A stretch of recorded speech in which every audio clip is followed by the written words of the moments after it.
Hi everyone, it's Mariam and it is the first lesson of Practical Photoshop for Architects.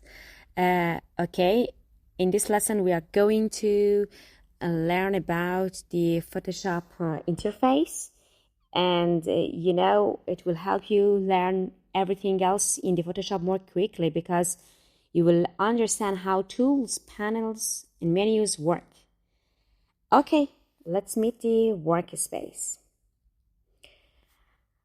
When you first open Photoshop, it should look a little bit like this. Yours might look slightly different, but it should be fairly similar. Your opened image sits in the document window, and you can open multiple images in the Photoshop at one time. In the example above, I have two images open, and I move between them by clicking on the Name tab. So document window is just here. Okay, let's go to menu bar. The menu bar always sits at the top of the screen, just like other softwares, And in the Photoshop, there are 11 menus with many options for each of them. Click on each menu item to see what's available. You'll notice some of options are grayed out, which means they are not currently available. And this will vary depending on what you are doing. For example, if you have an area of an image selected, you will see most of the menu items under select are available. However, if there is nothing selected, most of this will be grayed out. So it's totally depending on the action that you're doing. As another example, you can see on the filter menu, this has several sub-menu items: 3D, blur, distorts, and sharpen. And each of them has its own sub-menu that you can work on it.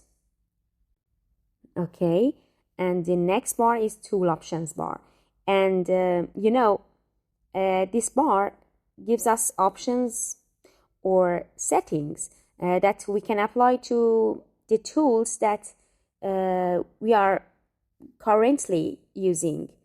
The options are context sensitive. So, for example, if you're using the type tool, the options will be appear in this bar, will be exclusive to type. And if you're using, for example, paintbrush tool, you will see options only for controlling the paintbrush.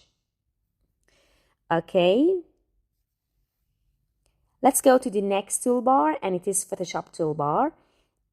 The toolbar sits on the left-hand side of the workspace, and as you can see, it holds the tools we use to create or edit or manipulate our images.